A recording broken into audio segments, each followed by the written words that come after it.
네, 오늘 제가 소개할 책은, 낭독할 책은 내가 알게 된 모든 것이라는 책입니다. 지은이 니콜 정, 작가님 소개부터 좀 해드릴게요.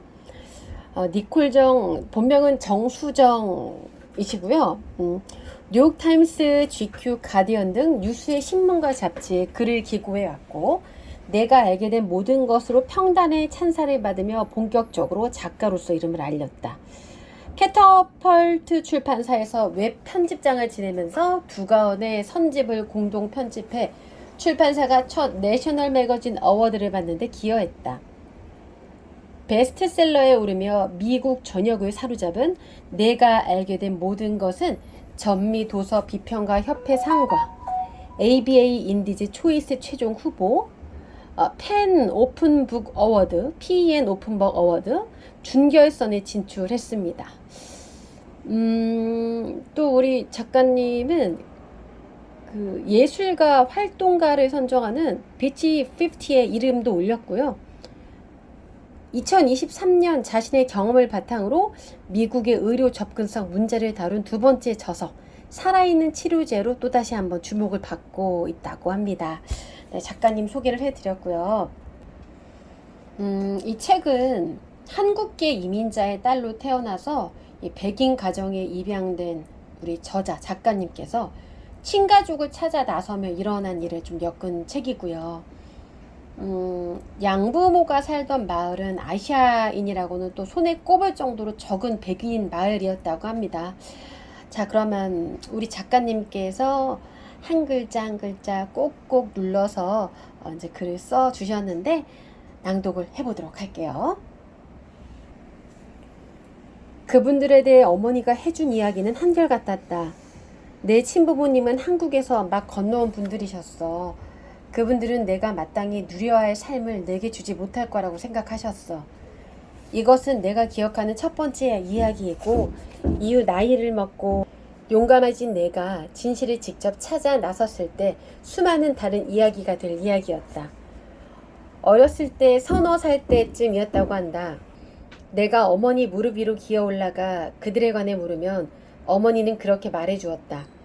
그러면서 연갈색 피부에 주근깨가 가뭇가뭇한 앙상하고 해쓱한 나를 두 팔로 꽉 끌어안았다. 반쯤 상상이 가미된 이 기억 속에서 어머니는 당시에 찍은 우리의 유일한 가족 사진에서처럼 소매가 나풀거리는 연보랏빛 드레스를 입고 있다. 담백하고 실용적인 어머니에겐 어쩐지 어울리지 않는 여성스러운 옷차림이다. 그 무렵 나는 반들거리는 검은 바가지 머리를 하고 있어 어머니의 벽돌색 파마머리와 강렬한 대조를 이루었을 것이다. 그때쯤이면 분명 유아기의 귀여운 티는 사라졌을 테지만 어머니는 내가 예쁘다고 생각했다. 누군가가 다른 누군가를 신의 선물로 여긴다면 그때부턴 아마 다른 무엇으로도 바라볼 수 없을 것이다. 그분들은 어떻게 날 버릴 수가 있어요. 어머니에게 100번쯤 물었을 것이다. 그때마다 어머니의 대답은 한치의 흔들림도 없었다. 세월이 지나고 나서 나는 궁금해졌다.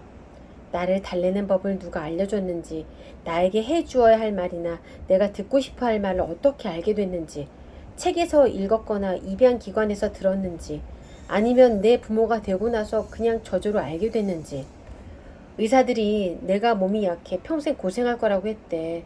내 친부모님은 널 떠나보내야 한다는 사실이 너무 슬퍼지만 입양이 너한테 최선이라고 생각했어. 어린 나이에도 역시 내가 해야 할 말이 뭔지를 알았다. 저도 그렇게 생각해요, 엄마. 6살쯤엔 그 자유롭고 이타적인 친부모 이야기를 너무 많이 들어 혼자 줄줄 외울 정도가 되었다. 나는 그 일발의 순간을, 내 과거에 대한 그 신락 같은 순간을 가장 아끼는 빛나는 장난감처럼 꽉 붙들고 수집 가능한 모든 사실을 끌어모았다. 어머니는 내가 알 수 있는 건 아마 이게 다일 거야 라고 했다. 하나부터 열까지 기분 좋은 내용은 전혀 아니었지만 이것이 그분들의 이야기이고 또 이야기였다. 이것이 그분들에 관하여 우리가 함께 나눈 유일한 이야기였다. 이 이야기가 내 양부모가 생각한 것 외에 다른 방식으로 끝날 여지는 없었다. 그래서 사람들이 내게 가족과 외모, 내가 마주해야 했던 운명에 대해 물어볼 때면 처음엔 어린아이처럼 명랑하게 그리고 나중에는 선생님처럼 진지한 설교조로 대답하게 된 것도 그리 놀랄 일은 아닐 것이다. 나는 최대한 차분하고 직설적으로 말하려고 안간힘을 썼다.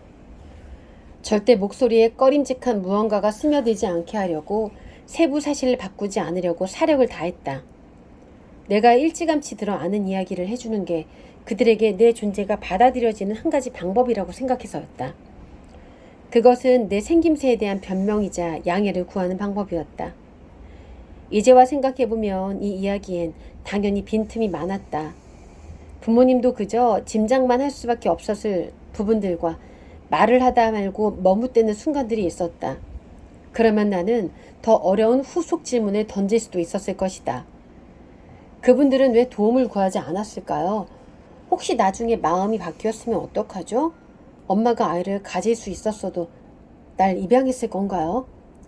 어릴 때 전해 듣는 가족 설화에는 평생 우리를 따라다니며 마음을 지배하는 강력한 힘이 있다. 이 설화는 우리 인생의 토대가 되는 믿음, 이를테면 우리 자신, 가족, 세상 속 우리의 위치에 관해 영향을 끼치는 어떤 종교와도 맞먹는 믿음의 발판이 된다.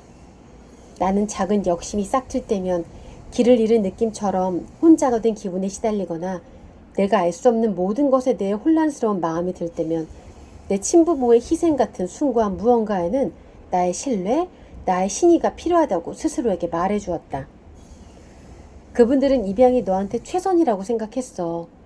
그것은 만들어진 전설이었고 부모님은 그 이야기를 하고 또 했다.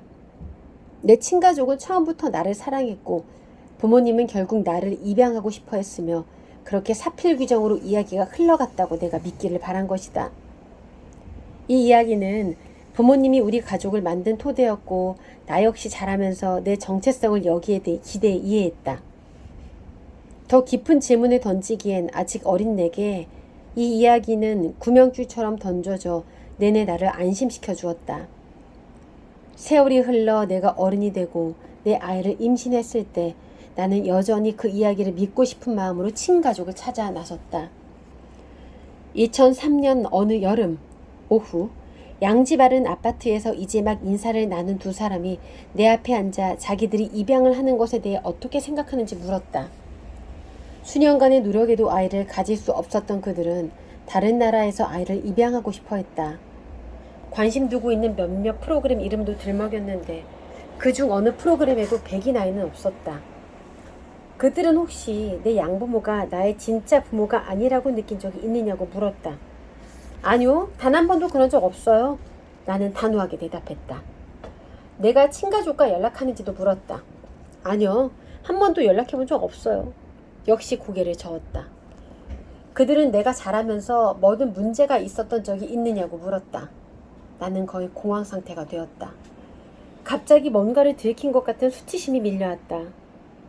아마 그들이 내 얼굴에서 읽은 건 혼란이 전부였을 것이다. 그들 중 한 사람이 질문을 더 명확히 고쳐 던진 걸로 봐선 말이다. 그는 내가 부모님과 달리 백인이 아니라는 사실이 불편했냐고 물었다. 나는 대답하고 싶었다. 이 커플이 마음에 들었고 그들을 안심시키고 그들이 받아 마땅한 격려를 해주는 일이 내 임무란 걸 잘 아는 터였다. 백인이 아니라는 사실이 불편했냐고?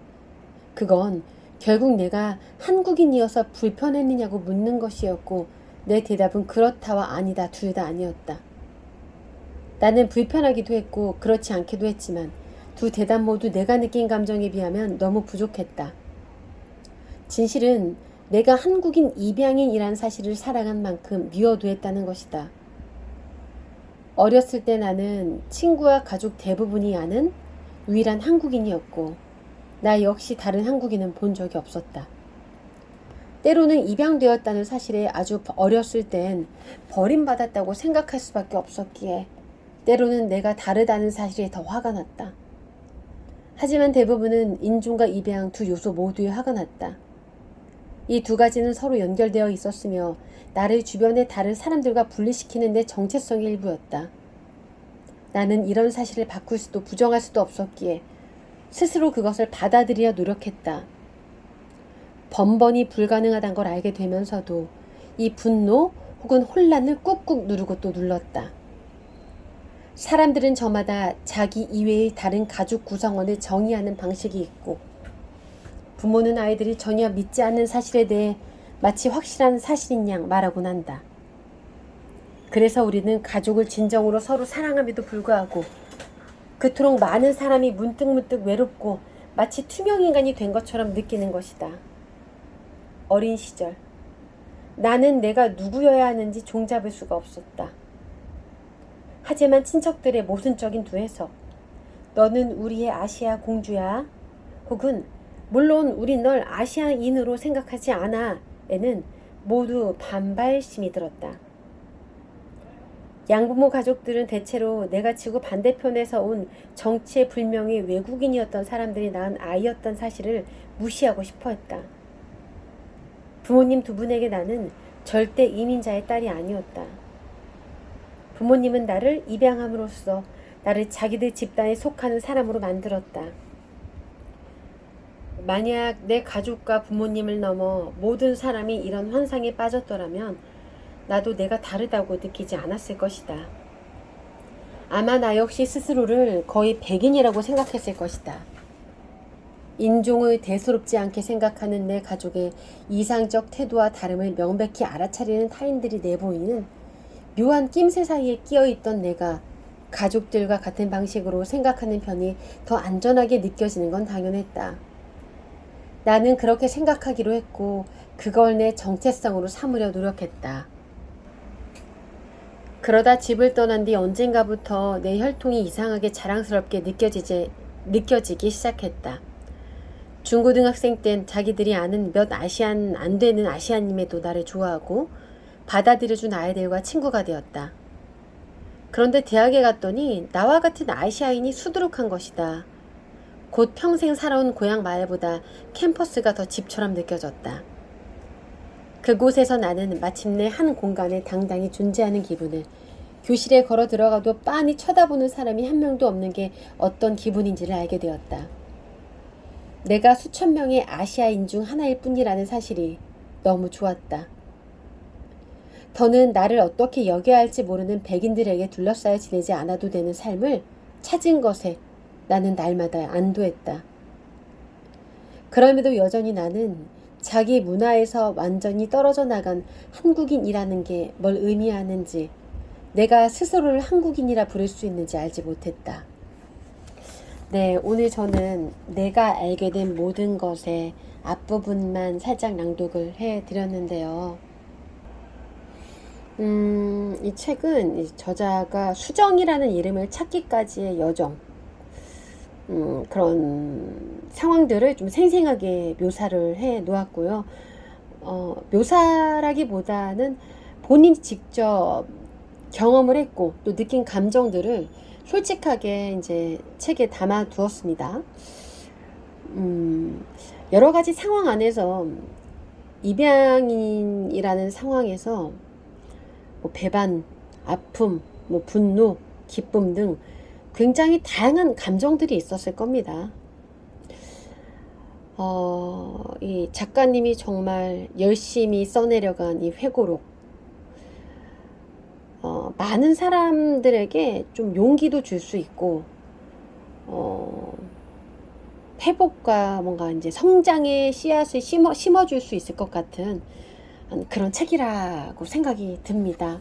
그래서 좀 마음이 끝까지 다 읽어보시면 아실 거예요. 정말 많은 감정들이 교차를 합니다. 책은 출판사에서 보내주셨습니다. 내가 알게 된 모든 것, 출판사 원더박스, 지은이 니콜정.